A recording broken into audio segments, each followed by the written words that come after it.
Muy buenos días a todos los presentes. Extiendo un cordial saludo hoy jueves 12 de septiembre a todos quienes nos acompañan en esta conferencia virtual. Les damos la bienvenida a una nueva jornada del ciclo de conferencias virtuales titulado Jueves de Integridad.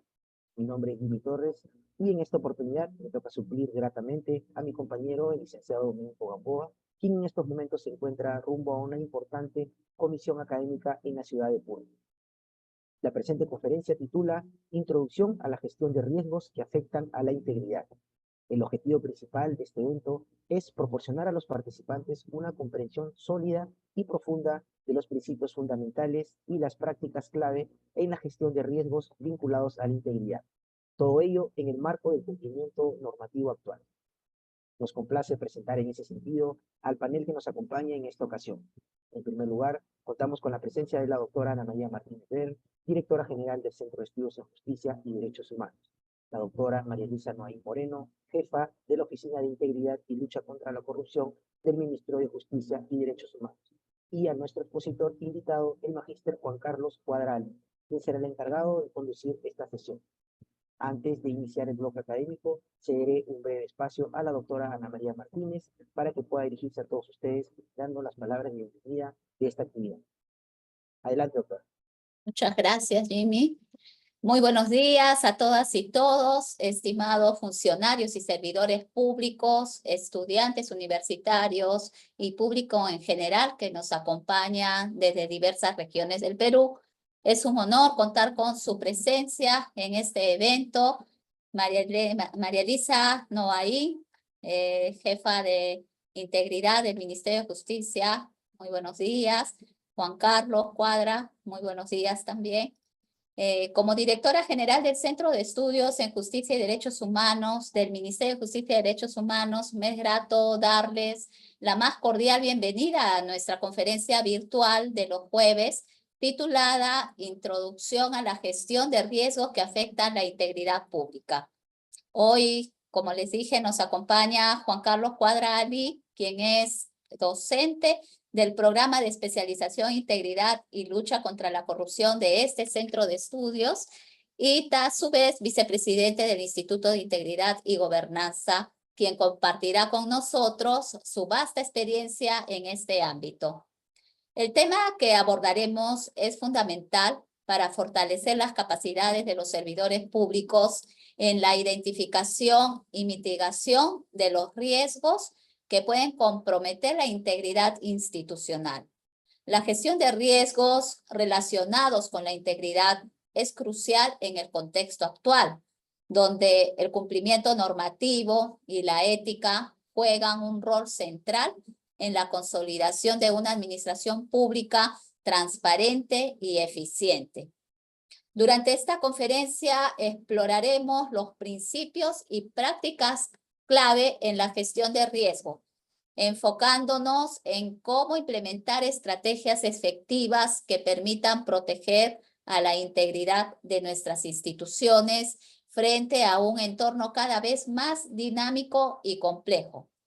La capacitación continua en estos temas es esencial para que nuestros servidores públicos puedan anticiparse a los desafíos y responder de manera adecuada, fortaleciendo así la confianza en nuestras instituciones. Desde el Centro de Estudios en Justicia y Derechos Humanos, reafirmamos nuestro compromiso de seguir promoviendo iniciativas que refuercen la integridad en el sector público.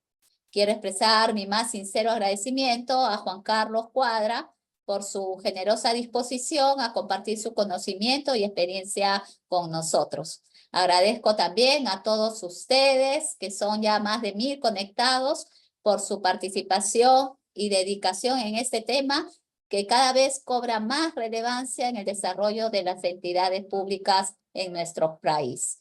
Con gran entusiasmo, doy por inaugurada esta conferencia, Introducción a la gestión de riesgos que afectan la integridad pública. Bienvenidos y muchas gracias.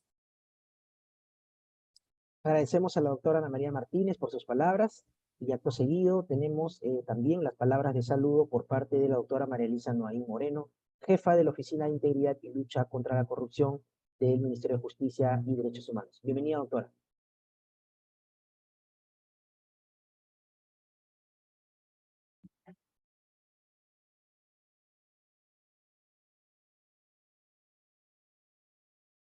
su audio.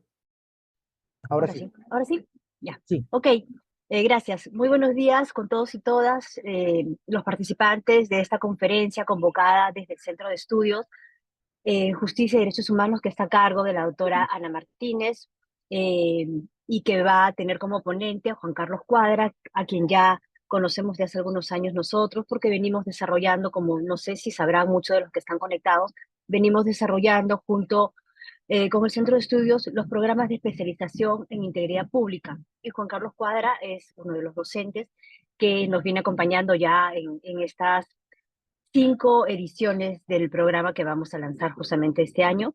Entonces, agradecer también a Juan Carlos por la disposición en este tema tan importante de gestión de riesgos, pero con un enfoque de riesgos que afectan la integridad pública, ¿verdad? Que para todos nosotros va a ser muy importante y muy útil los conocimientos y la casuística que de repente Juan Carlos nos pueda compartir hoy, porque estamos en el servicio público, estamos enfrentados, como dijo Ana María hace un momento, a muchas situaciones particulares que para los nuevos servidores tal vez son poco conocidas, y es importante que sepamos identificar cuáles son los riesgos, ¿no?, a los que nosotros vamos a estar expuestos en el desarrollo de nuestras funciones en cualquiera de las áreas en las que estemos trabajando. En unos tendrán mayor o menor incidencia, pero siempre es bueno porque la línea de la prevención es lo que debemos nosotros trabajar y apuntar. Al menos esa es la línea de trabajo que tiene la Oficina de Integridad, y agradecemos mucho al Centro de Estudios por la colaboración de poder generar este espacio y ampliar, ¿no es cierto?, la retroalimentación para nuestros participantes con este Zoom, esta conferencia virtual que nos permite llegar a muchos más trabajadores y servidores, no solamente de nuestra entidad, sino a nivel general. Entonces, no voy a dar más palabras para poder aprovechar todo el tiempo que tiene Juan Carlos para compartir con nosotros el conocimiento en este tema. Agradecer nuevamente a todos por su participación y espero que sea de mucho provecho para cada uno de nosotros. Gracias. Muchas gracias, doctora Noaín, por sus palabras. Antes de empezar, de presentar a nuestro expositor invitado, les recuerdo, estimados participantes, que la ponencia tendrá una duración de 60 minutos y posterior a ello pasaremos a una breve ronda de preguntas. Presento entonces a nuestro ponente invitado. Juan Carlos Cuadra Ali es un destacado experto en integridad y gobernanza, con más de 20 años de experiencia en el ámbito de la gestión pública y el control gubernamental. Es contador público colegiado, con estudios de maestría en auditoría por la Universidad del Pacífico y certificación internacional en ética y compliance de la Universidad del SEMA en Argentina. A lo largo de su carrera, ha ocupado cargos clave como jefe de la Oficina de Integridad Institucional del Ministerio de Energía y Minas y gerente de control interno en la Contraloría General de la República. Así también ha contribuido a importantes iniciativas internacionales, incluyendo su participación en el estudio de la OCDE sobre gobernanza pública en América Latina, y ha liderado proyectos de gestión de riesgos en entidades como el Banco de la Nación y Proinversión. Además, ha realizado estudios especializados en modelos de la gestión de riesgos como COSO, ERM e ISO 31000. Actualmente es vicepresidente del Instituto de Integridad y Gobernanza, donde asesora a diversas entidades en temas de control interno, gestión de riesgos y prevención de la corrupción, y nos complace informar que también forma parte de nuestra plana docente del programa de especialización en integridad y lucha contra la corrupción. Es un honor contar con su participación como ponente, ya que su amplia experiencia y profundo conocimiento en temas de integridad y gobernanza serán de gran valor para nuestra conferencia. Adelante, estimado Juan Carlos.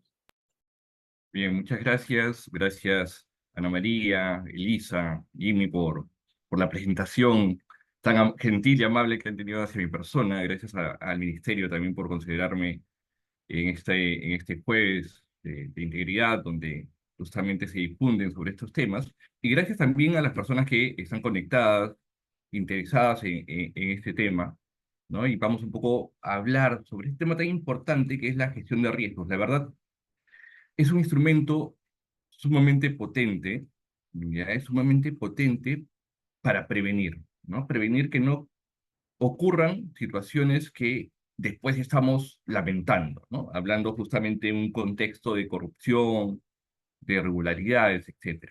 Entonces, vamos a hablar sobre este tema. Voy a iniciar con la presentación pero siempre me gusta ponernos un poco en contexto, ¿ya? Vamos a ponernos un poco en contexto con relación al tema. E inicio la presentación con esta primera lámina, ¿ya? Que justamente nos da este panorama macro respecto a la corrupción, ¿no? Esta es una información de Transparencia Internacional, ¿ya? Es el índice de la percepción de la corrupción en el año 2023, publicado a inicios de este año. Una evaluación a 180 países respecto a cómo se percibe o cuánto se percibe la corrupción en los países. Y la gráfica nos da, digamos, mucha información, por más que sea un gráfico, mucha información para reflexionar, ¿no? Porque los países que vemos pintados de amarillo, hacia amarillo más claro, son los países donde la percepción de la corrupción es baja, baja, muy baja. ¿Ya? Están los países de Europa, básicamente los países nórdicos, Noruega, Suecia, Finlandia, está en Oceanía, ¿no? Australia, Nueva Zelanda, Japón, Estados Unidos, Canadá.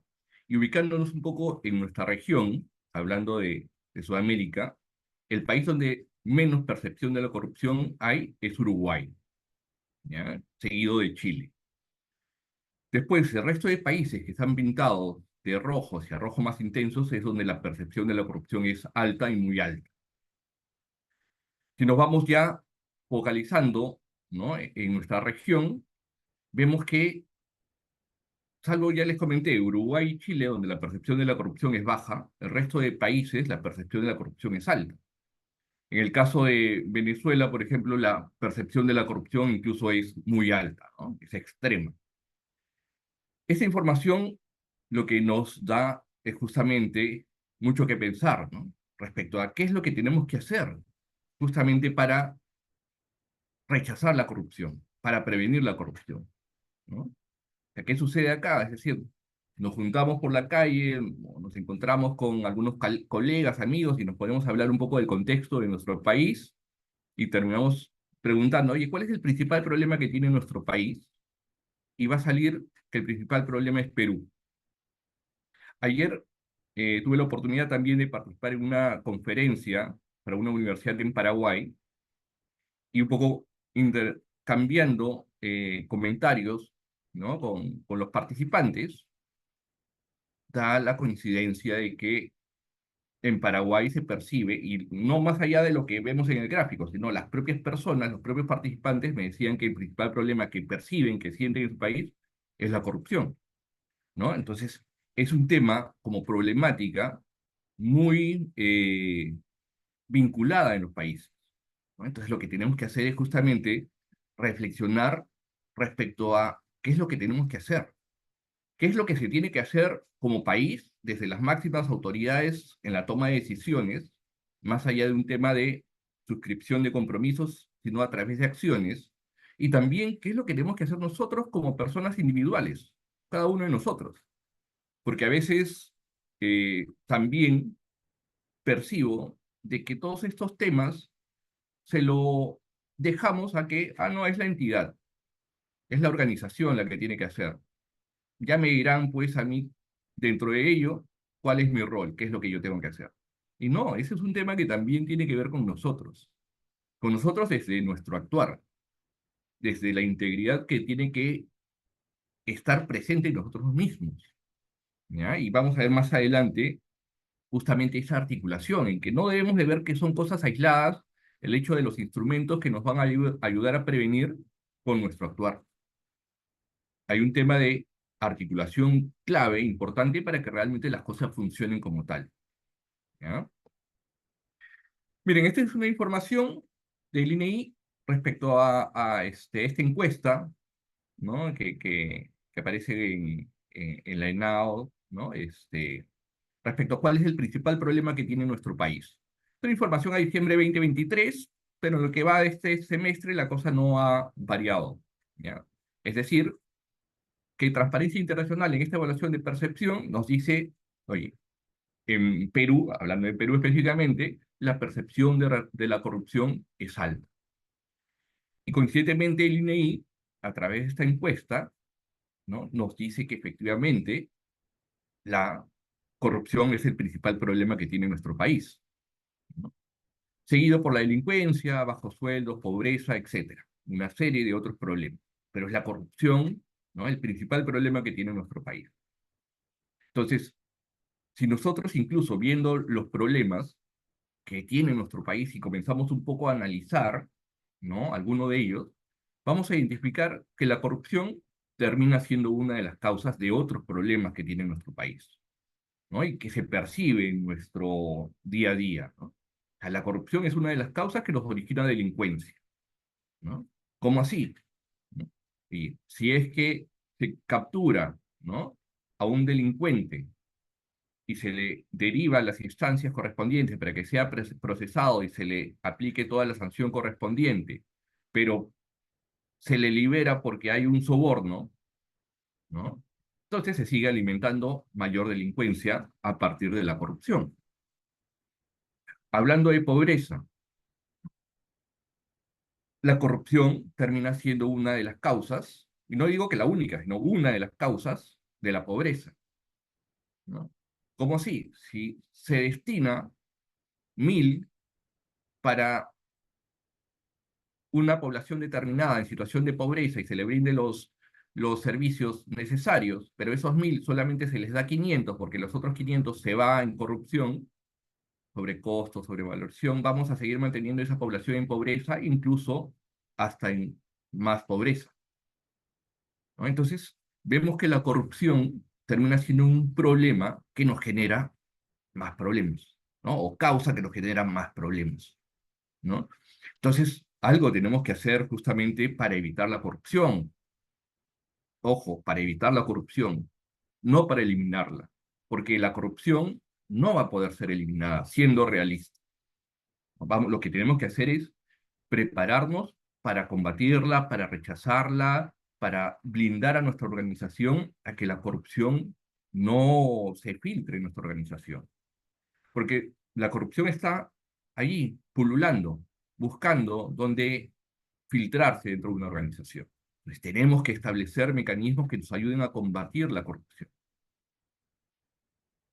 Miren, en términos cifras generales, más o menos, ¿ya? Más o menos. Pero es importante que un poco dimensionemos, ¿no?, lo que es el Estado, ¿no?, la organización como tal. A nivel nacional, entre entidades de gobierno nacional, regional, local, hay más o menos 3.000 entidades públicas. Más o menos 1.000.000 de servidores públicos a nivel nacional. Más o menos 80.000 millones de soles en presupuesto inicial que se va incrementando a lo largo del año, ¿no? Y se suscriben pues una gran cantidad de contratos anualmente entre el Estado, ¿no?, y el sector privado.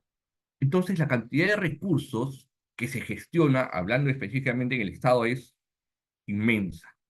Entonces, la gran pregunta es, ¿no creen ustedes que la corrupción está ahí buscando cómo sacar una tajada a toda esta gran cantidad de recursos? Claro que sí, la corrupción está ahí, ¿ya? Entonces, tenemos que ser conscientes de ello. Eso es lo primero. Lo primero que tenemos que hacer es ser conscientes de que las organizaciones están expuestas a un acto de corrupción. Eso es lo primero. Entonces, todos sabemos que en el caso de las entidades públicas, ¿no?, a quien se debe la razón de ser, a quien se le tiene que brindar los recursos necesarios y suficientes, es al ciudadano. El bien o servicio al ciudadano, ¿no?, con calidad, oportunidad, eficiencia, ¿no?, todo lo que se requiere. Pero también estar expuestos a que una organización puede estar afectada por actos de corrupción y también, señores, por ineficiencia. Bien. La ineficiencia, como se dice coloquialmente, es caldo de cultivo para la corrupción. Es decir, si una organización realmente no contrata gente competente para lo que se tiene que hacer, gente que sepa lo que tiene que hacer, ¿no?, y gente ineficiente, entonces va a ser una debilidad que va a detectar la corrupción. Porque la corrupción dice, esa persona no es competente para lo que tiene que hacer, entonces la puedo manipular. Puedo hacer que firme un documento, ¿no?, que vaya a beneficiar justamente la materialización del acto de corrupción por ineficiencia, ¿no? Entonces, también, ¿no?, la corrupción se va a nutrir de la ineficiencia. Entonces, la corrupción va a estar allí, va a estar, reitero, buscando qué espacios, por dónde se puede filtrar, por qué parte de la organización puede involucrarse, porque quiere allí sacar, reitero, un pedazo de recursos, ¿no?, de manera indebida. Entonces, una organización, lo primero, reitero, que tiene que ser es consciente. O sea, el funcionario público, el servidor público, tiene que ser consciente de que mi organización está expuesta a actos de corrupción, está expuesta a irregularidades. Porque si no es consciente va a ser bien difícil que realmente se adopten las medidas de lucha contra la corrupción, ¿no?, de manera coherente, sabiendo para qué lo estoy haciendo. Porque si, y la verdad me ha pasado en mi experiencia, no, en mi organización no va a haber actos de corrupción, en mi proceso no va a haber actos de corrupción, no, qué riesgos, no hay, ¿no? Entonces, lo primero, reitero, es tomando conciencia de esa posibilidad, porque cuando hablamos de riesgo, estamos hablando de algo que podría ocurrir. No estamos hablando de que la organización sea corrupta, ni que el proceso sea corrupto, no estamos diciendo nada de eso, sino estamos hablando de que existe una posibilidad de que pueda suceder. Y siendo consciente de ello, oye, sí, ¿no? Efectivamente, yo soy consciente de que en mi proceso, en mi organización, puede haber un acto de corrupción. Ah, y como a mí no me interesa que eso suceda, tengo que establecer mecanismos que me ayuden a prevenir esa situación. Es como si nosotros, cada uno de nosotros, dijéramos, nunca me voy a enfermar, nunca me voy a enfermar, ¿no? Y no tomamos conciencia de que efectivamente nos podemos enfermar, ¿no?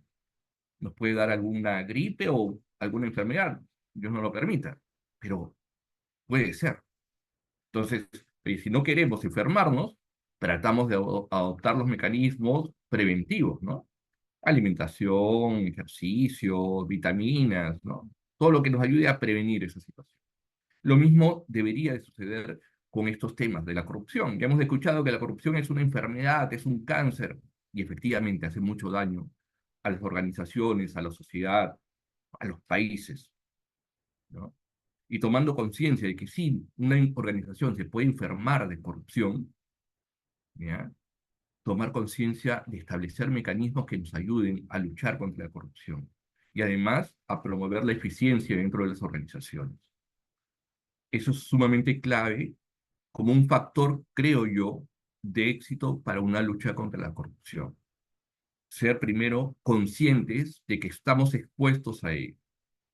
Ya le digo, porque si no somos conscientes y nos queremos tapar los ojos a que no va a ocurrir, nunca va a suceder, realmente difícilmente estos temas van a tener éxito más allá de hacerlo por un tema de cumplimiento, que es otro tema que sucede, ¿no? Hablando de los temas de prevención, principalmente, ¿no?, que se trabajan en muchos de los casos eh, por un tema de cumplimiento. Y yo lo tengo que hacer porque hay una norma que me obliga a hacerlo, pero no por un tema de convicción. Y eso también es otro tema, ¿no? Pero esto es clave, conciencia de lo que nos puede pasar para realmente establecer mecanismos que nos ayuden a rechazar, a luchar realmente contra la corrupción. Entonces, cuando hablamos de un esquema realmente de lucha contra la corrupción, tenemos que hablar no solamente de sanción, no solamente de sancionar, porque efectivamente hay que sancionar con todo el peso de la ley al corrupto, ¿no?, y a todo aquello que merezca ser sancionado. Pero no solamente hablar de sanción es luchar contra la corrupción. También tenemos que hablar de manera articulada de prevención y detección, todo de manera articulada. prevenir, detectar y sancionar. Así realmente vamos a poder hablar de una lucha contra la corrupción que quiere ser efectiva, ¿ya? Porque si solamente en una organización o si es una política de país, es solamente focalizarse en un tema de sanción, todo aquel acto de corrupción que quiera materializarse, si no va a haber mecanismos que nos ayuden a prevenir, se van a terminar materializando, porque como no va a haber prevención, no va a haber mecanismos que nos ayuden a rechazarlo, ¿no? O a no permitir que se materialice, o a minimizar la posibilidad, porque sí, hay un margen ahí que puede materializarse, ¿no? Entonces, todo aquel intento de corrupción finalmente se va a terminar materializando, se va a terminar volviendo una realidad, ¿no? Y a la espera de que termine siendo sancionado si es que finalmente se ha detectado, ¿no? Entonces, ese también es otro tema, ¿no? El tema de que quedamos expuestos a un tema de sanción que realmente esperamos que se ejerza la sanción y no se genere esa sensación de impunidad que también alimenta mayor corrupción. Entonces, por ejemplo, si hay 5 intenciones de cometer un acto de corrupción, un ejemplo, en una entidad, no hay mecanismos de prevención ni mecanismos de detección, estas 5 intenciones se van a terminar materializando en 5 hechos de corrupción, ¿no? Esperando, ya les digo, que esos 5 hechos de corrupción terminen siendo sancionados, ¿no? Pero en cambio, si realmente hablamos de un esquema de prevención, detección y sanción de manera articulada, estos 5 intentos, llamemos así, de cometer un acto de corrupción, van a quedar sin materializarse. ¿Por qué? Porque tenemos mecanismos de prevención fuertes, sólidos, que realmente son efectivos y funcionan para prevenir la corrupción. O de repente, Juan Carlos, sí, efectivamente, nada es infalible. Sí, efectivamente. Puede ser que los 5 intentos de prevenir, ¿no? 5 intentos de corrupción, ¿no? De repente, 4 se prevengan y uno termine filtrándose. Pero para eso están los mecanismos de detección, principalmente a través de los canales de denuncia, ¿no? Que puede activar la identificación de esa situación, ¿no? Vinculada a un posible acto de corrupción o irregularidad. Y por último, la sanción. Pero así podemos hablar realmente de un esquema de lucha contra la corrupción articulada, donde cada uno de los rectores, por cada uno de estos ejes, llamemos así, ¿no? Realmente articulen también entre ellos, ¿no? Que los rectores articulen entre ellos para dar los lineamientos claros, articulados respecto a lo que se espera o lo que tiene que ejecutar cada entidad pública y cada funcionario y servidor, ¿no? Que forme parte de una entidad pública. ¿Ya? Eso es importantísimo. Es clave la articulación en ese sentido. Eh, pero todo ello tiene que funcionar con integridad. Miren, siempre digo esto, podemos tener los mejores instrumentos de gestión, la mejor tecnología, lo que ustedes deseen. Lo traen desde el país que ustedes deseen, de Finlandia, de Estados Unidos, de Japón, de donde ustedes gusten. Lo mejor. Lo implementan en su organización. Pero finalmente, ¿quiénes son, quiénes ejecutamos, quiénes hacemos que todo esto funcione? ¿Quiénes hacemos que toda esta tecnología traída desde el país con menos percepción de la corrupción, todo este sistema de gestión ultra mega potente, funcione? Nosotros, las personas. Así sea para presionar un botón para que todo el proceso inicie, tiene que haber una persona para que presione ese botón. Entonces, si la persona que tiene que presionar el botón y lo tiene que hacer a las 9 de la mañana, dice, oye, no, no lo voy a presionar a las 9, lo voy a presionar a las 9:30, porque así me da un margen de media hora para hacer cualquier cosa ahí media turbia, media oscura, esa tecnología, ese sistema sumamente potente no va a funcionar. Entonces, por eso les digo que realmente todo esto va a funcionar si es que a su vez se articula con la integridad del funcionario y del servidor público, ¿no? Si es que realmente queremos tener éxito en las cosas, ¿no? Entonces, acá el punto de entender por nuestra parte es que tiene que haber una articulación entre lo que la entidad, la organización tiene que hacer, tiene que implementar, pero también el otro lado de el funcionario, el servidor, que además de ser competente técnicamente, tiene que actuar con integridad, ¿no? Eso es sumamente clave. Para mí, yo siempre digo, la base de todo es la integridad, la base de todo. Sobre la base de todo construye toda la organización. Pero si construye primero toda la organización y no tiene gente que actúa con integridad, no vamos a tener los resultados esperados, ¿no? Entonces, eh, y eso, hablando de integridad, ¿no? El tema de integridad puede sonar bien abstracto para algunos, ¿no? Pero integridad, a mí me gusta mucho esa definición entre la coherencia entre lo que pensamos, decimos y hacemos, ¿no? Hay algunas otras definiciones también, ustedes han podido ver ahí en redes, sobre todo, donde dice integridad, hacer lo correcto, así nadie nos esté viendo, ¿no? Yo hago lo correcto estando acá, estando en la calle, estando en mi trabajo, estando con mi familia, con mis amigos, hacer lo correcto, ¿no? Pero ese tema de ser coherente entre lo que pensamos, decimos y hacemos, también es sumamente importante, porque yo digo, ¿no? Yo pienso de que está mal pagar una coima por pasarme la luz roja. Está mal, lo pienso, porque lo creo. Lo digo, oye, a mis amigos, ¿no? A la gente, oye, está mal pagar una coima, ¿no? Por pasarme la luz roja, pagar un soborno, ¿no? Pero sin embargo, me pasé la luz roja, llega el policía, me para, digo, señor policía, ¿cómo hacemos para arreglar esta situación? ¿No? Entonces ahí se pierde cualquier coherencia y cualquier integridad, ¿no? Entonces tenemos que ser coherentes entre lo que pensamos, decimos y hacemos, ¿no? Es decir, oye, yo pienso que no debo pagar un soborno, digo que no debo pagar un soborno, y efectivamente, si por algún motivo se da esa situación, no hacerlo.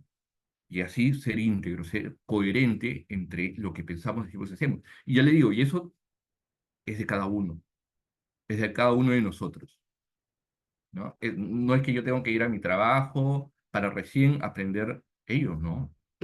¿No? Y yo siempre insisto con ello, cada uno de ustedes, cada uno de nosotros, es un punto focal para irradiar más integridad, donde no toleremos justamente, no toleremos ni normalicemos situaciones que no son normales, ¿no? De la corrupción, está pagando una coima, está pagando una coima para que lo atiendan primero en la ventanilla. ¿Qué se va a hacer? Así es nuestro. No, no, no debemos de normalizar esa situación. Así como siempre también digo y enfatizo ello, en que tampoco debemos de aplaudir la criollada o al Pepe el vivo, como digo. Oye, qué vivo que es. Qué vivo que es porque se saltó la norma. Qué vivo que es porque eh, no hizo lo que tenía que hacer de acuerdo a lo que está establecido, ¿no? Qué vivo que es porque tiene varias parejas, o qué viva que es porque tiene varias parejas. No, ¿no? Y dejar de aplaudir esa situación porque no es normal. Lo que debemos de aplaudir y valorar es a la persona que hace bien las cosas, que hace con integridad las cosas, que hace de manera competente y técnica las cosas. Es lo que debemos de aplaudir y debemos de valorar. Eso, señores, es parte de la integridad que nosotros debemos de valorar, de irradiar y desterrar todo aquello que no es normal, porque no es normal, pues, señores, no es normal, ¿ya? Y un componente clave que se tiene que enfatizar es el componente de educación entre los niveles, desde los niveles iniciales. Educación, ahí, integridad, valores, éticas, desde los niveles iniciales, ¿no? Que estos niños crezcan con el chip incorporado diciendo, oye, no es correcto, ¿no? Pagar un soborno, no es correcto pagar una coima, ¿no? Es importantísimo, ¿ya? Entonces, uno de los instrumentos de prevención, uno de esos instrumentos, porque hay más, podemos hablar del sistema de control interno, que es un tema también sumamente interesante, muy bonito, muy poco entendido, control interno, que es un instrumento sumamente potente para prevenir, ¿no? Podemos hablar de transparencia, rendición de cuentas, los sistemas que se van implementando a través de las normas ISO, el tema de compliance, antisoborno, etcétera. Una serie de instrumentos que nos ayudan a prevenir, a hacer mucho más fuerte, ¿no?, la prevención dentro de una organización, ¿no? La detección, canales de denuncia, la sanción, todo lo que ya conocemos respecto a quienes ejercen la sanción dentro de la organización y dentro del país. Entonces, uno de los instrumentos, herramientas, mecanismos de prevención sumamente potentes es la gestión de riesgos. La gestión de riesgos. La gestión de riesgos, o el riesgo, ¿qué es el riesgo? Vamos a entrar por la definición de riesgo. ¿Qué es el riesgo? Acá estoy tomando tres definiciones, ¿ya? La primera, de lo que está establecido en la Directiva de Control Interno para la implementación del control interno, que dice que es la posibilidad de que ocurra un evento adverso. Adverso, es decir, algo negativo, que afecte el logro de los objetivos de la entidad o del proceso, etcétera, ¿no? Posibilidad de que ocurra un evento adverso, ¿no? La norma ISO 31000-2018, que es específicamente sobre gestión de riesgos, define al riesgo como el efecto de la incertidumbre sobre los objetivos. Incertidumbre, no sabemos qué puede pasar, ¿no? Y ante esa situación de no saber qué puede pasar, establecemos medidas de control para minimizar la ocurrencia. Y el COSO RM, que es un modelo, así como el ISO, que es un modelo de buenas prácticas, el COSO RM también es un marco de referencia de buenas prácticas americano, que emite buenas prácticas sobre control interno, gestión de riesgos, prevención de fraude, integridad, etcétera. Define al riesgo como la posibilidad de que ocurran eventos y afecten la consecución de la estrategia y los objetivos del negocio. Es decir, en todos los casos estamos hablando de que el riesgo es algo que podría ocurrir, algo que podría ocurrir. Entonces, no estamos hablando, si alguien dice que el riesgo es algo que está sucediendo, no es correcto, porque si ya sucedió es un hecho, ya no es algo que podría ocurrir, ya es algo que ha sucedido, que está sucediendo, ya deja de ser un riesgo. El riesgo siempre es la posibilidad de que ocurra algo, ¿ya? Y eso es lo que tenemos que tener claro. Entonces, hablar de riesgo no es hablar, señores, para una organización de algo malo, ¿ya? Al contrario, la organización debe ser la primera interesada, la organización, los procesos, los dueños de los procesos, los principales interesados en conocer sus riesgos. Porque a partir del conocimiento de los riesgos, de cuáles son los controles que existen hoy en día y lo que tengo que implementar para controlar esos riesgos, voy a tener mayor, por un lado, conciencia y por otro lado, tranquilidad respecto al logro de los objetivos que tiene mi proceso, tiene mi organización, ¿no? Si yo fuera gerente, jefe, director de una entidad pública, yo estaría sumamente interesado en saber cuáles son los riesgos del proceso en el cual estoy liderando o soy parte de él. Porque ya les digo, no me estoy tapando los ojos, no me estoy vendando los ojos, diciendo, no, acá no hay nada, todo es perfecto, todo es hermoso, sino es que, oye, podrían ocurrir situaciones que vayan a afectar mi proceso, a mí mismo como funcionario y servidor que forma parte de ese proceso y a la propia organización, ¿no? Entonces, hablar de riesgos es hablar de prevenir y mejorar la gestión de la propia entidad. Entonces, no debemos de tener miedo, temor de identificar y de gestionar los riesgos. Y es algo que en la práctica tenemos que enfatizar cuando hacemos todo lo que tiene que ver con la gestión de riesgos, ¿ya? Solamente un punto a precisar respecto a la definición de la norma ISO o del modelo ISO 31000-2018 y el COSO RM 2017, que si vemos en las definiciones específicamente de riesgo, no hablan el riesgo bajo un enfoque de evento adverso como la definición de Contraloría. ¿Por qué? Porque ya metodológicamente en estos marcos nos dice que los riesgos, ¿no?, pueden ser, por un lado, efectivamente una amenaza, un evento adverso, o también podría ser una oportunidad, ¿ya? Es decir, no voy a entrar a profundizar, pero un ejemplo, es decir, existe puede existir la posibilidad también de que de repente el legislativo de una norma que puede beneficiar, ¿no?, a una organización. Entonces, ¿cómo podemos capitalizar esa oportunidad? ¿No? ¿Cómo capitalizamos esas oportunidades que pudieran existir, ¿no?, para materializarla dentro de la organización? Pero obviamente, dada la coyuntura de nuestro país, a lo que tenemos que focalizarnos, lo que tenemos que mirar, es aquellos posibles eventos negativos o adversos que vayan a afectar negativamente a nuestra organización. ¿ya? Solamente esa precisión.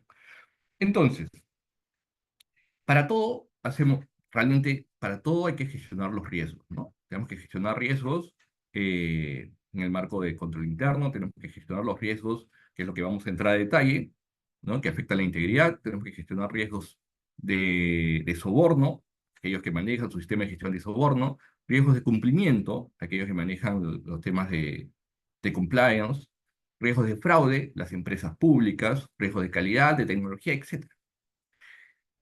La gestión de riesgos, ya para estos temas de prevención es neurálgico, ¿ya? Es clave, porque para todos gestionamos riesgos, ¿ya? Acá también hay creo yo, un reto por parte de los rectores, de quienes dan los lineamientos, de articular en la medida de lo posible y de la mejor manera posible, ¿no? Metodologías, ¿no?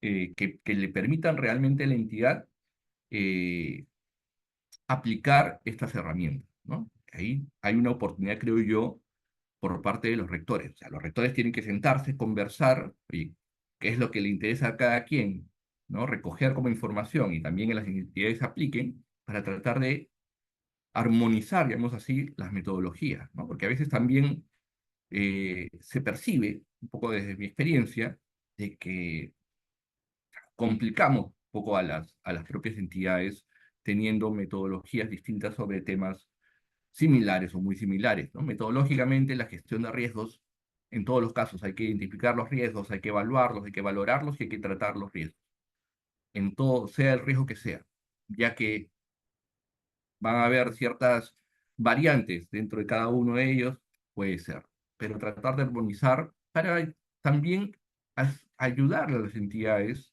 a un mejor entendimiento y aplicación de estos instrumentos dentro de la propia gestión. Entonces, dicho esto, entramos a la gestión de riesgos que afectan la integridad. Y ya sabemos que en enero del año pasado, la Secretaría de Integridad Pública, que es el rector en materia de integridad pública, ¿no? Perteneciente a la presidencia del Consejo de Ministros, emitió la guía para la gestión de riesgos que afectan la integridad, ¿no? Y esta guía define justamente al riesgo que afecta la integridad y en todos los casos como posibilidad, ¿no? Porque ya sabemos que la definición de riesgo es la posibilidad de que ocurra algo, y en este caso, justamente vinculado a un posible comportamiento que pueda transgredir por acción o omisión, porque puede ser que alguien haga algo indebido, como también deje de hacer lo que tiene que hacer para favorecer a alguien, ¿no? El respeto de los principios, deberes y normas relacionados al ejercicio de la función pública, ¿no? Así como los valores, obviamente, de la organización, ¿no? Y configure una práctica contraria a la ética. Entonces, también nos dice que hay 3 tipos de riesgos que afectan a la integridad pública: el riesgo de corrupción, el riesgo de inconducta funcional y el riesgo de práctica cuestionable. El riesgo de corrupción, en otras palabras, es la posibilidad que un funcionario o servidor público haga un mal uso del poder que puede tener en ese momento para buscar una ventaja o un beneficio indebido para sí o para terceros, ¿no? Esa posibilidad. Es decir, yo tengo el poder de decidir, ¿no? Y de aprobar el expediente respecto a la contratación, ¿no? Para determinado servicio u obra. Entonces, haciendo un mal uso de ese poder de decisión, busco que beneficiar al postor B, porque por debajo va a haber un beneficio irregular, un soborno, ¿no? Entonces, haciendo ese mal uso del poder, ¿no? Busco una ventaja, un beneficio indebido para mí. O puede ser que trance con el proveedor y el proveedor termine contratando, ¿no? O el postor termine contratando a un familiar, ¿no? Porque parte digamos, del acuerdo. Eso es el riesgo de corrupción, la posibilidad de que esa situación se dé. Luego está el riesgo de inconducta funcional, ¿no? En este caso es la posibilidad de que el funcionario o servidor pueda transgredir alguna norma establecida, ¿no? Digamos, e incumplir, ¿no? Algún aspecto contractual, algún lineamiento propio de la entidad. En este caso, en conducta funcional, a diferencia de la corrupción, cuando hablamos de corrupción hay un tema de intencionalidad. Hay una intención de cometer ese acto, porque yo sé que va a haber allí un beneficio, una ventaja indebida. En el riesgo de inconducta funcional, no. Ya es la posibilidad de que un servidor, un funcionario, pueda transgredir una norma, un lineamiento. Oye, para ello hay que capacitar bien a esa persona. Obviamente, desde el momento de su selección, tiene que cumplir con el perfil y ser competente para lo que está haciendo. Después, oye, tenemos que minimizar esa posible ocurrencia. Hay que capacitarlo, hay que sensibilizarlo, haya tenido una inducción, ¿no? Que tenga una inducción. Controles que nos ayuden a minimizar esa posibilidad. Pero no hay una intencionalidad cuando hablamos de un tema de inconducta funcional, pero sí es una posibilidad de transgredir una norma sin una intencionalidad. Y luego está el riesgo de práctica cuestionable, ¿no? Que nos dice que es la posibilidad de que ocurra un comportamiento por acción o omisión que transgreda los principios éticos y los valores de la organización. Es básicamente decir la posibilidad de situaciones que, más allá de un tema de transgresión normativa, sea mal visto dentro de la organización, ¿no? Que no sea algo o mejor dicho, que sea algo contrario, digamos, a la buena convivencia, ¿no? Dentro de la organización. Pero nos dice la guía que básicamente este riesgo de práctica cuestionable ya está dentro de riesgo de corrupción, riesgo de inconducta funcional. En ese sentido, la guía nos da elementos para poder tipificar cuándo es un riesgo de corrupción y cuándo es un riesgo de inconducta funcional, ¿no? Nos da elementos o condiciones mínimas para poder tipificar. Es decir, si ya hemos identificado una situación, ¿no? Tenemos que tipificar cuándo es un riesgo de corrupción, cuándo es un riesgo de inconducta funcional y nos da estos elementos. Cuando hemos identificado una situación, ¿no? Y para poderlo tipificar como un riesgo de corrupción, tenemos que considerar que dentro del mismo, que dentro del riesgo, existe un ejercicio inadecuado de la función y o abuso de poder, ¿no? Y o abuso de poder. Una obtención de un beneficio o una ventaja indebida para sí o para terceros y el incumplimiento explícito de la norma. Esas son las condiciones, ¿no? Que nos van a permitir tipificar al riesgo como un riesgo de corrupción, ¿no? Es decir, eh, que el analista o el supervisor, ¿no? ¿No? El analista o el supervisor podría eh, requerir un soborno para la aprobación de un expediente para beneficiar a determinado postor, ¿no? Entonces ahí tenemos justamente esa situación del abuso de poder, ¿no? Respecto a la decisión que tiene de beneficiar, ¿no? O de hacer lo correcto, lo que tiene que hacer, ¿no? De la obtención del beneficio irregular, ¿no? El requerir, el solicitar o el aceptar un soborno, y obviamente el incumplimiento explícito de la norma. Que a ver, también pueden haber casos en los cuales la norma se puede cumplir bien, correctamente, y por debajo estar toda la situación de corrupción, también podría darse, ¿no? Pero obviamente se va a identificar ese abuso de poder, ¿no? De obtención del beneficio regular, de la ventaja indebida, ¿no? Entonces, bajo estas condiciones vamos a identificar o tipificar el riesgo de corrupción. Por eso también es importante, lo vamos a ver más adelante, la redacción del riesgo. Cómo redactamos el riesgo es también sumamente importante, porque dentro de la redacción vamos a identificar estas condiciones o estos elementos para poder tipificar si es un riesgo de corrupción o es un riesgo de inconducta funcional. Entonces, para un riesgo de inconducta funcional, vamos a tener dos elementos que considerar. Lo que es el ejercicio inadecuado del cargo o de la función y el incumplimiento explícito de la norma, ¿no? O del dispositivo legal. Estas son las dos condiciones para establecer un tema de inconducta funcional, un riesgo de inconducta funcional. Como vemos, acá no hay un tema de abuso de poder ni de una ventaja irregular. Básicamente, esa posibilidad dentro del riesgo de incumplir, ¿no? la función a cargo o de transgredir alguna norma, ¿ya? Por eso, ya les digo, es importante la redacción del riesgo. Si yo dentro del riesgo no identifico una situación de ventaja indebida o de abuso de poder, básicamente va a quedar como un riesgo de inconducta funcional, ¿ya? En algunos casos me han preguntado, Yo tengo identificado un riesgo donde hay inconducta funcional y hay elementos vinculados a corrupción. Entonces, ¿cómo lo tipifico si el riesgo tiene estos dos, digamos, estos dos perfiles, llamemos así? Se va a tipificar como un riesgo de corrupción, porque finalmente el riesgo de corrupción tiene dentro suyo los elementos de lo que es la inconducta funcional, que es el ejercicio inadecuado y la transgresión a la normativa. Por ende, va a tipificarse como un riesgo de corrupción, ¿no?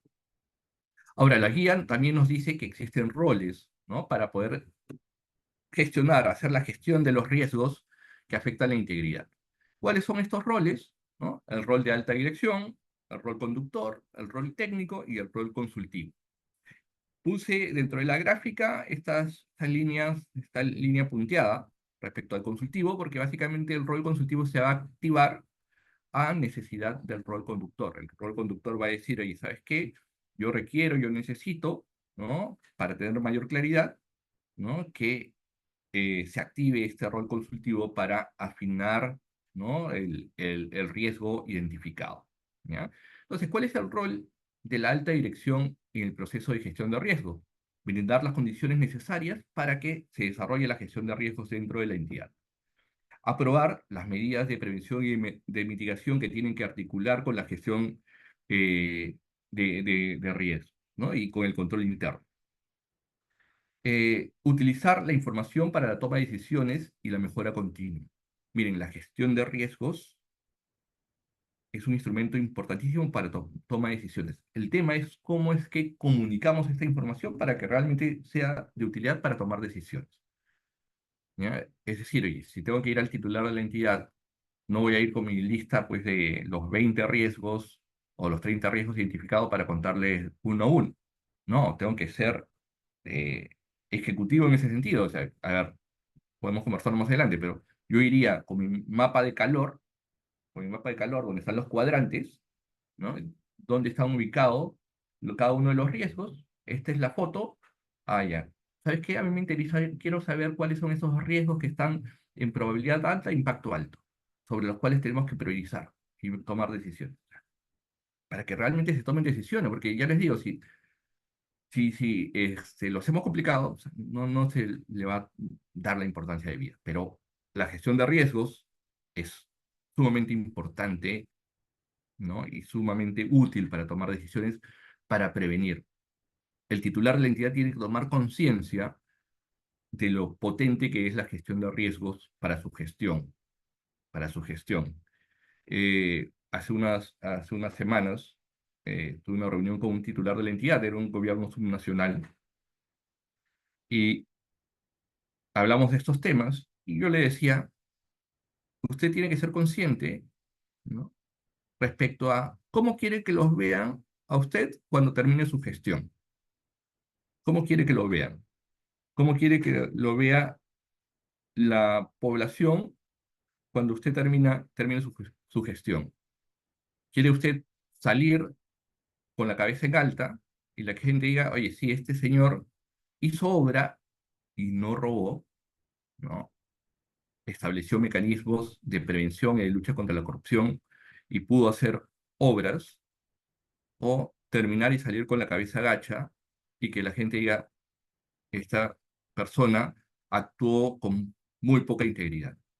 Entonces, la alta dirección tiene que ver, yo creo que un factor de éxito es que la alta dirección, quienes forman parte de la alta dirección, los titulares de las entidades, vean cuál es la ventaja que tienen estos instrumentos para su propia gestión, para él mismo y para su proyección que pueda tener, para la proyección que él mismo pueda tener.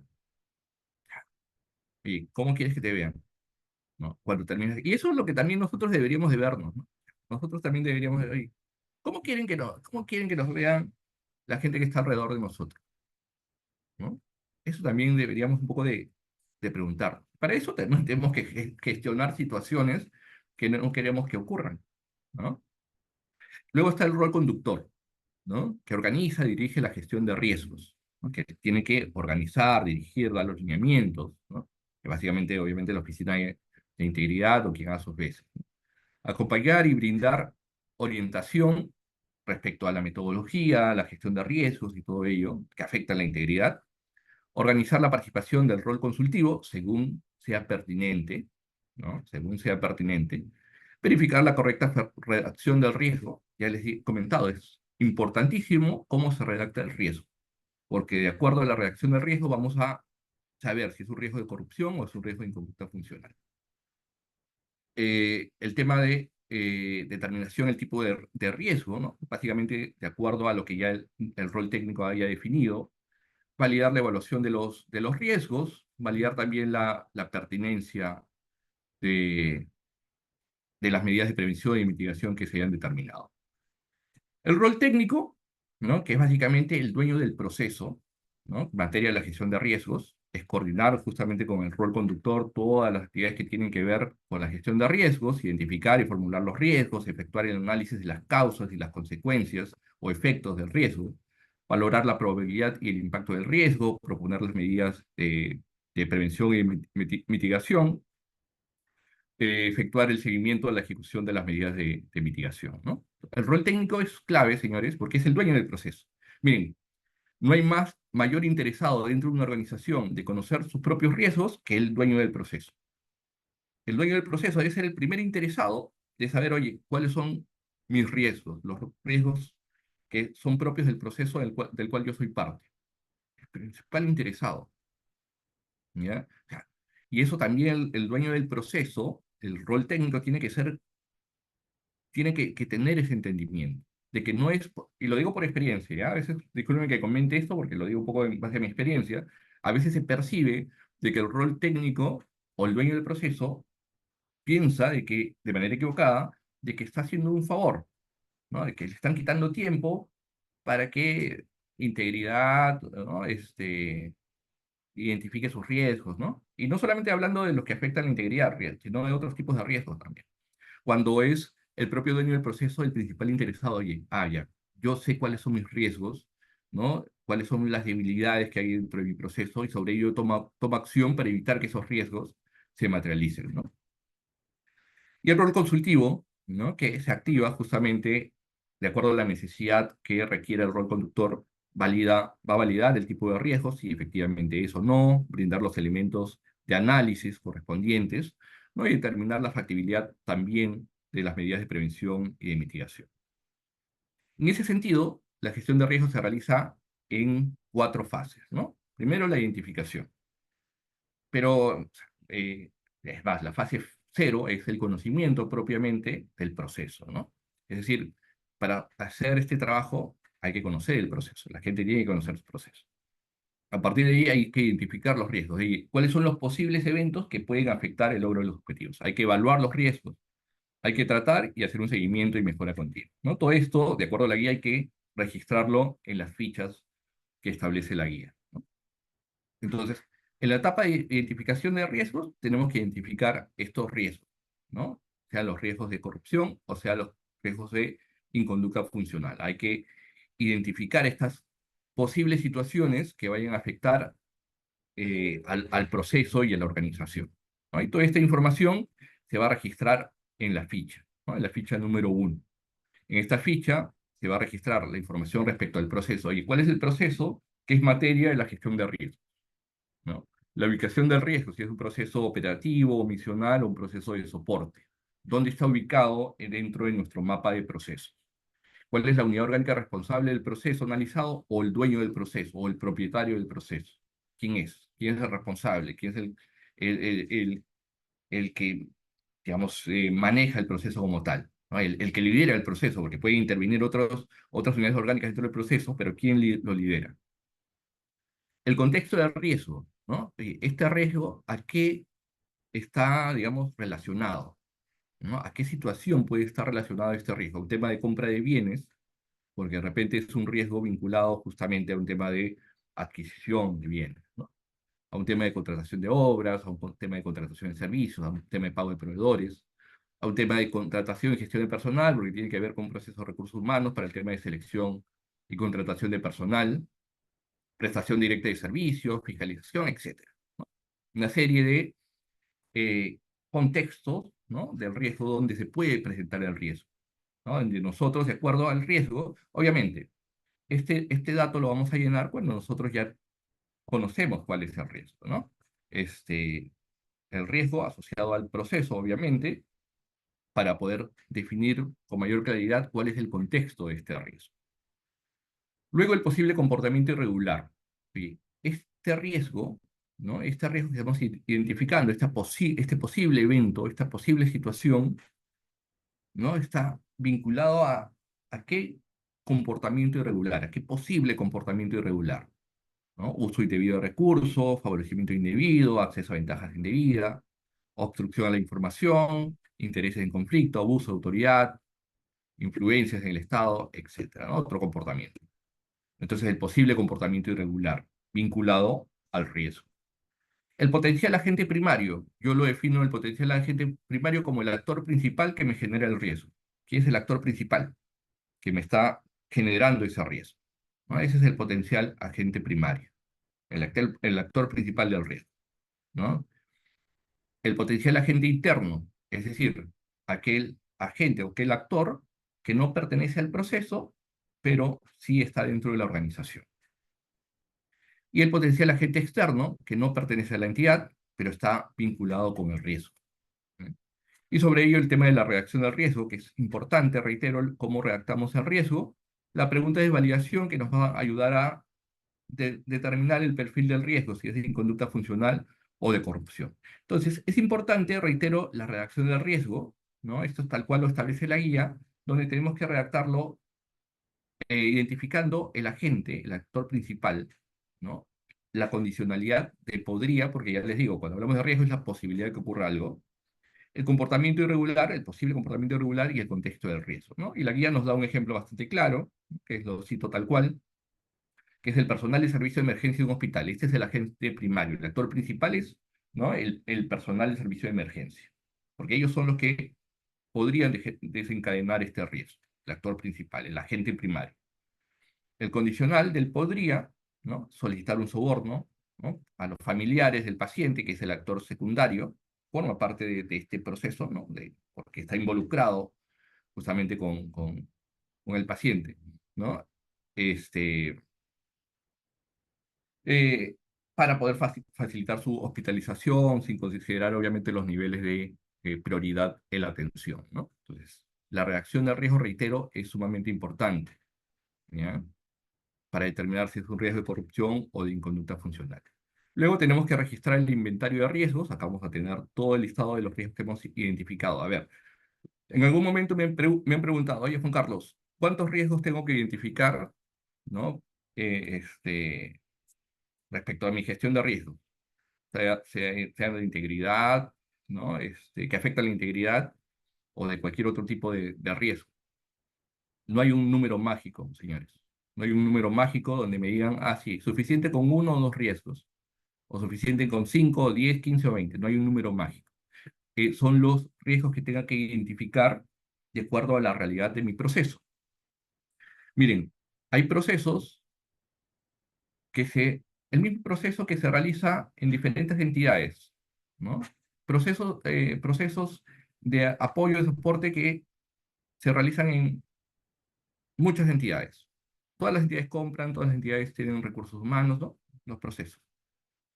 Pero eso no quiere decir que van a tener necesariamente los mismos riesgos ni la misma cantidad de riesgos, porque cada uno tiene su propia realidad, ¿ya? Entonces, de acuerdo a la realidad de su proceso, va a determinar la cantidad de riesgos que vayan a identificar, ¿ya? Eso es algo que también tenemos que ser conscientes, ¿ya?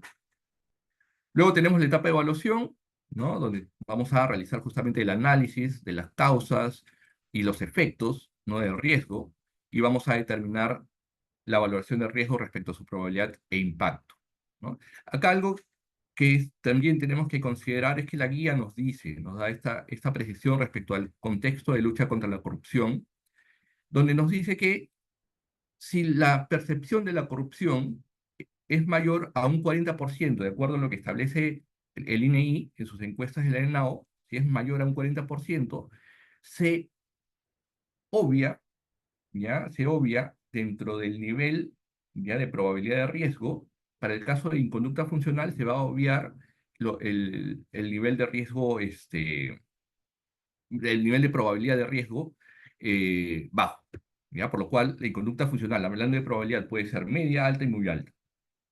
No, en este contexto, no existe la figura de una probabilidad baja, dada esta salvedad que se hace para el tema de contexto de percepción de la corrupción. Y para el caso de los riesgos de corrupción, se va a obviar, ¿ya?, los niveles de probabilidad de riesgo de corrupción bajo y medio, por lo cual solamente la probabilidad de riesgo puede ser alta y muy alta.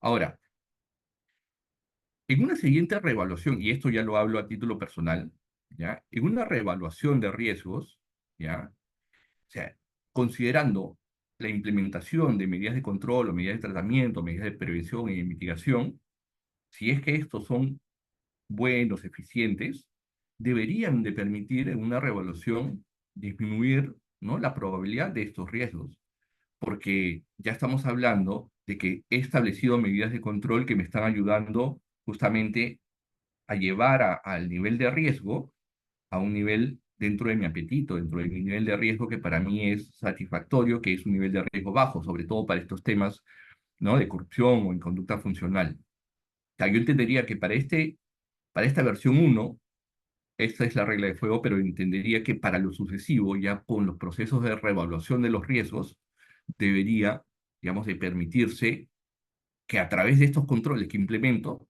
el riesgo pueda llegar a una probabilidad baja, ¿no?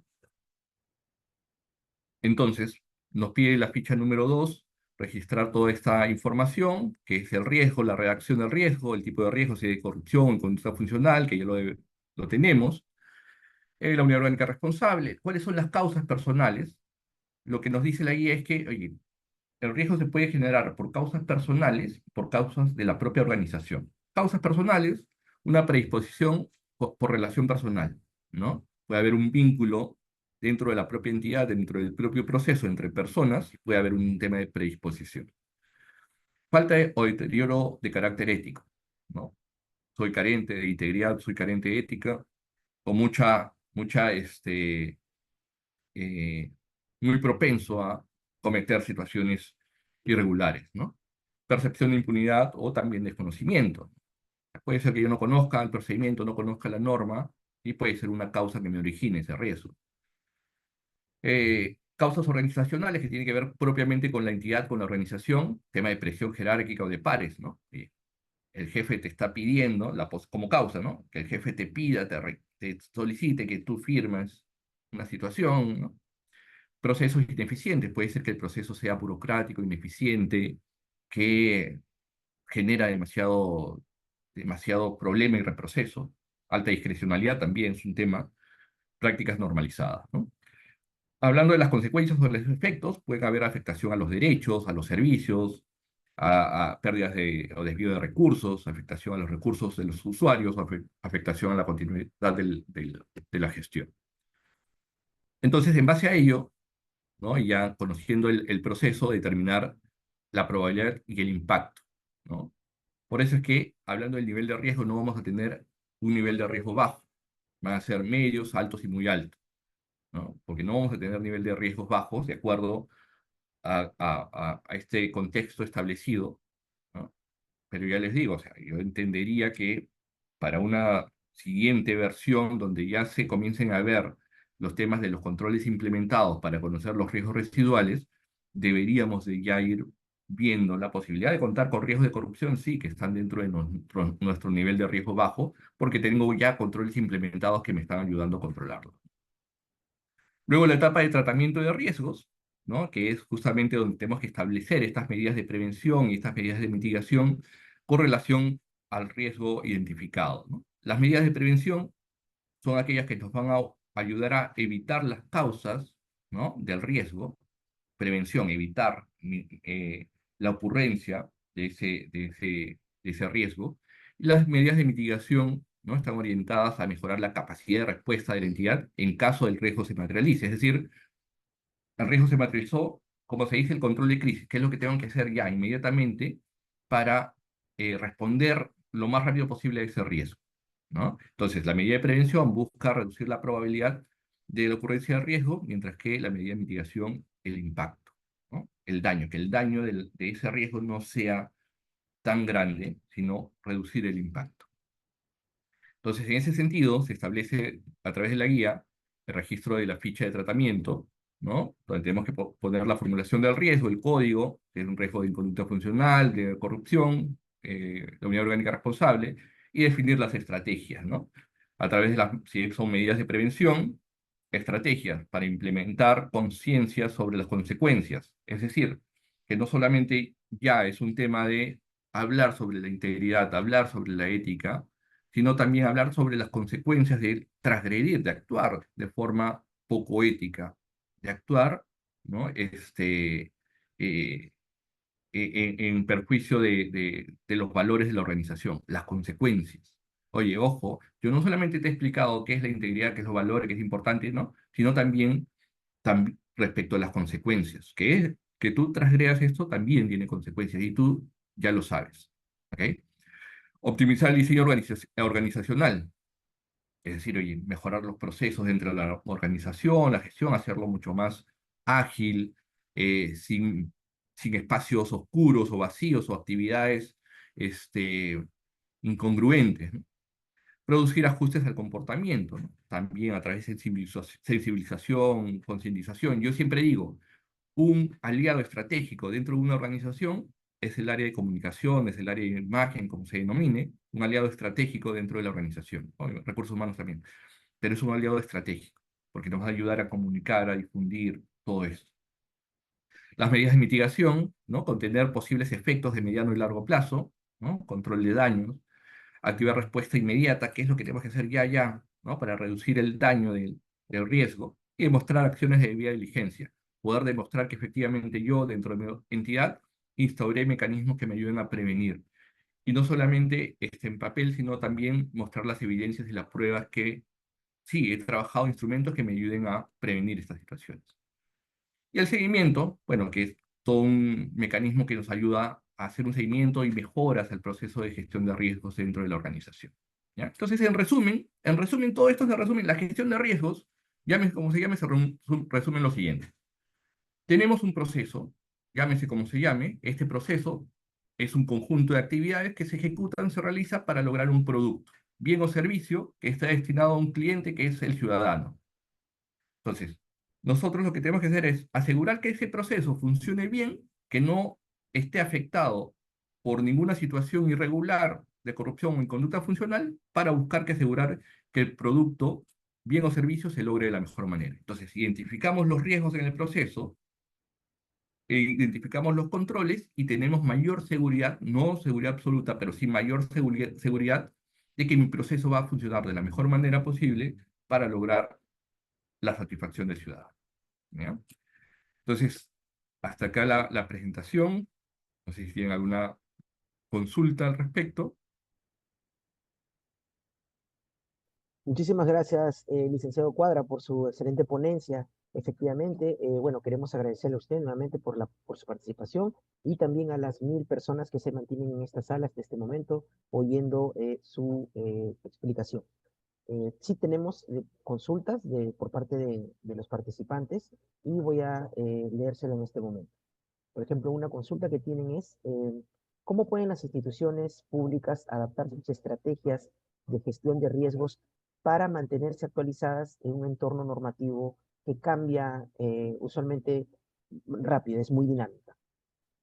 Sí, miren, allí lo importante, y las metodologías, los marcos metodológicos hablan que la gestión de riesgos tiene que partir desde el momento en el cual se hace el planeamiento dentro de una organización. Porque finalmente, cuando uno hace el planeamiento, estás definiendo tus objetivos, tus acciones estratégicas, y finalmente, en base a ello, se van a desencadenar los procesos que hay que realizar. Entonces, dentro del planeamiento se tendría que identificar estas situaciones de riesgo. Ahora, lo real es que muchos de estos temas normativos, ¿no? Que pueden ser como grandes paraguas, ¿no? Van a terminar siendo lineamientos internos dentro de la organización. Es decir, en base a esta norma, a este cambio normativo, yo voy a desarrollar o actualizar mi marco normativo, que finalmente termina siendo un procedimiento, etcétera, como se denomine, un control a algún riesgo determinado, ¿no? Y que a su vez también va a fortalecer mi control interno dentro de la organización. Entonces, mi sugerencia va por el lado de tratar de estar un paso adelante respecto a estas situaciones, a definir, a comenzar a identificar riesgos desde el momento en el cual se hace un planeamiento dentro de una organización, e identificar aquellas situaciones que podrían ocurrir y que vayan a tener una afectación dentro de la organización. Y hablando del proceso en específico, estar atento a esos cambios normativos que van a impactar en el proceso para hacer las adecuaciones que correspondan al control que tengo que ejercer respecto al riesgo identificado. Gracias, doctor. Otra consulta que nos hacen es, ¿la identificación de riesgos se daría con evidencias? Ya, entiendo que la pregunta va, yo identifico los riesgos en base a alguna evidencia determinada. Ya. Mi comentario va hacia lo siguiente. Hoy en día, básicamente, la gestión de riesgos o la identificación de riesgo en específico se realiza principalmente a juicio de experto. Es decir, el experto es el dueño del proceso, ¿no? Quien conoce el proceso, porque el dueño del proceso, pero obviamente, dueño del proceso con mayor experiencia y expertise en ese proceso, ¿no? Porque es esa persona la que conoce bien qué cosas funcionan bien y qué cosas no funcionan tan bien dentro del proceso, ¿ya? Entonces, eso es lo primero. Entonces, en muchos de los casos, ¿ya? Se trabaja a partir del juicio de experto. Es decir, oye, ¿consideras tú que este es un riesgo, es una situación que podría ocurrir, ¿no? Incluso de acuerdo a eventos pasados, ¿no?, que han sucedido, podría volver a ocurrir porque no hay controles establecidos hoy en día? Ah, sí, ¿no? Sí, puede ocurrir. Ya. Juicio de experto, no necesariamente un tema de evidencia documentada. Ahora, en aquellas organizaciones que sí tienen pero información este, ordenada y todo ello, que tengan información que pueda servir de antecedentes pasados respecto a incidencias pasadas, vamos a tener mayor objetividad en la determinación del riesgo como tal.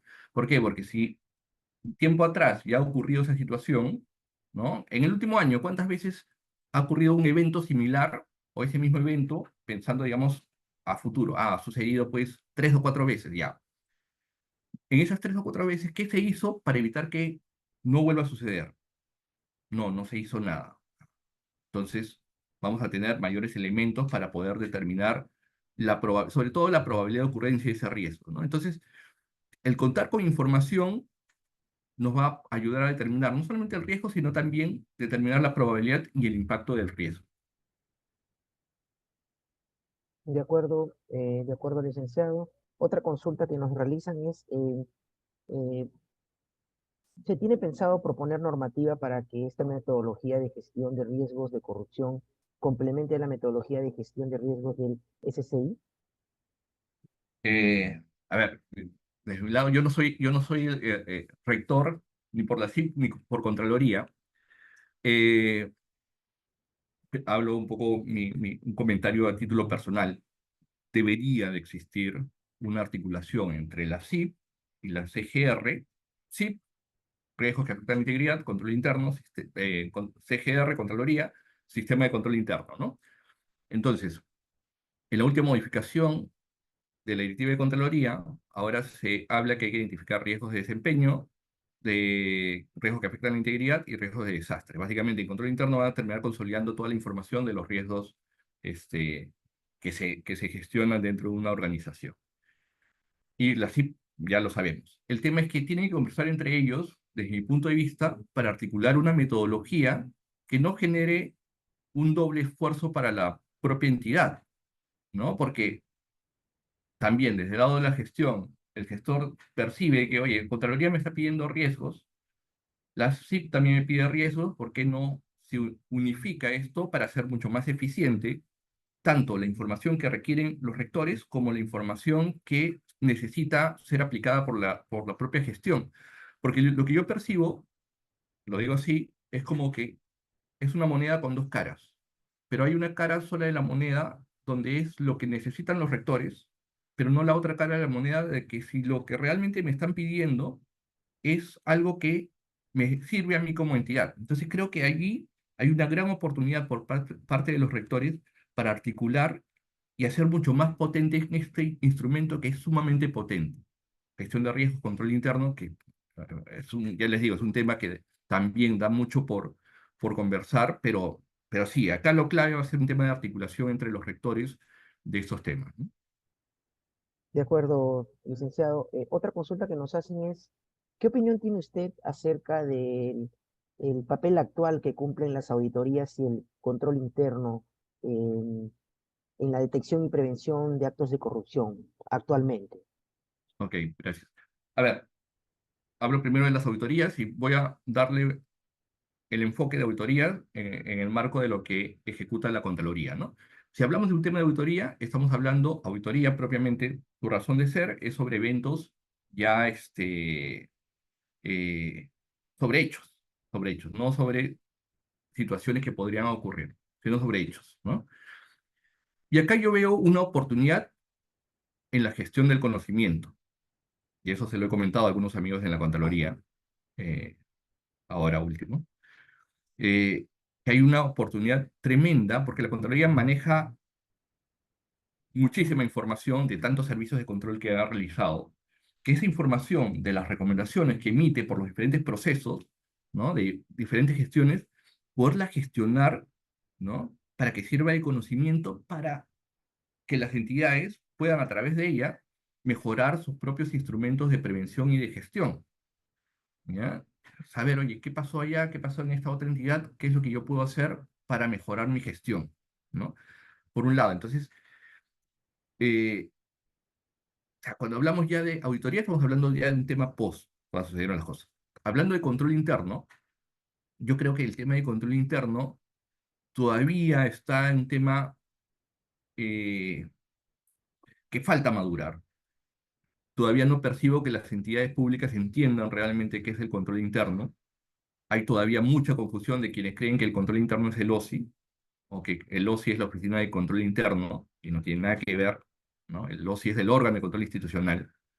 Control interno es el propio autocontrol que la entidad tiene que ejercer para mejorar la gestión y para evitar situaciones que no queremos que ocurran. Entonces, como que todavía no hay un enfoque de esa manera, entonces el control interno lamentablemente no está siendo un instrumento que nos ayude realmente a prevenir. Yo veo que hay una directiva de control interno con un cuestionario de 60 y tantas preguntas, que ya yo pongo sí tengo y pongo la evidencia, pero más allá de que quede en el papel, yo le pregunto o sea, ya digo, da para hablar mucho de control interno, pero tenemos puntajes que nos da el tema de control interno, ¿no? Tengo 100 puntos, ¿no? ¿No?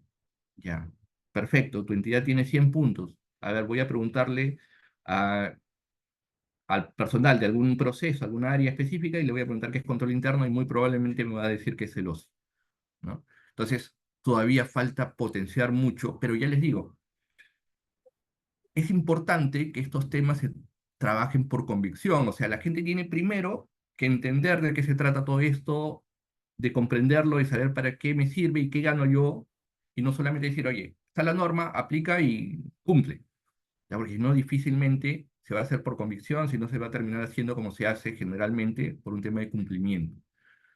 Y no es un problema del modelo como tal, sino del cómo se despliega para un entendimiento por parte del funcionario del servidor público. De acuerdo, doctor. Ahora, hay otra consulta. Usted en alguna parte de su exposición mencionó el tema de los países Chile y Uruguay. ¿Se conoce por qué es tan bajo este nivel de corrupción en ambos países? O sea, ¿hay algún estudio, algún motivo por el cual se indica por qué es tan bajo este nivel de corrupción en Edu- ambos países? Sí, Jimmy, educación, educación, educación, educación, educación, ¿no? Y contrástenlo ustedes mismos, ¿no? Vean, el tema de educación en Uruguay y en Chile son top, ¿no? Ese es, Jimmy, el secreto muy conocido. La educación es clave. Primordial. Excelente, licenciado Cuadra. Bueno, hemos llegado ya a la parte final de esta importante conferencia y bueno, quisiéramos cerrar, estimado licenciado, con quizás alguna reflexión final por parte de usted y bueno, y para que pueda llegar a estas 1000 personas que están en estos momentos conectados. Y bueno, lo dejo con el uso de la palabra para esta parte final. No, ante todo, reiterar mi agradecimiento al Ministerio de Justicia, el agradecimiento a las personas que han estado conectadas. Y efectivamente veo acá 1000 personas conectadas y entiendo yo que por ahí lamentablemente han quedado otras personas que no han podido estar. Pero, señores, estos temas de prevención, gestión de riesgos, control interno y todos estos temas, requieren, les digo por experiencia, de mucha paciencia. De mucha paciencia porque no es un tema que es de fácil entendimiento y de mucho interés por quienes tienen que liderar estos temas. Entonces, mucha paciencia por un lado, mucho eh, también aprendizaje, pero ya les digo, o sea, no dejemos de lado que estos temas también tienen que ver con nosotros mismos. ¿Ya? Para mí eso también es sumamente importante. O sea, la entidad tiene que hacer cosas para mejorar la gestión, los instrumentos de prevención, pero nosotros, cada uno de nosotros tiene un rol clave. Todos, ¿ah? No estamos hablando solamente del área de integridad o lo de los dueños de los procesos, todos, todos. Y es justamente actuar con integridad. Reitero, piensen ustedes cómo quieren que las personas de su entorno los vean. Quieren que los vean como personas de confianza, que irradian confianza, ¿no? Por la parte técnica y por su comportamiento ético e íntegro, o quiero que los vean como alguien que no genera esa confianza. Y esto es temas de integridad y es, les he dicho, granitos de arena que van a sumar realmente en rechazar estos eventos de corrupción. Así que cada uno en donde estemos, ¿no? Acá hay mucha gente en diferentes partes del país, tiene un rol importante que cumplir al respecto. Así que los invito a que continúen ese esfuerzo. Así que muchas gracias. Gracias, Jimmy. Muchísimas gracias, licenciado Cuadra, por su ponencia. De parte de la doctora Ana María Martínez Ver, le extiendo también un cordial saludo y asimismo a todas las personas que nos han acompañado el día de hoy, jueves 12 de septiembre. Los invitamos entonces a una nueva jornada de los jueves de integridad el próximo jueves y que estén atentos a la difusión. Muchísimas gracias y que tengan todos muy buenas tardes.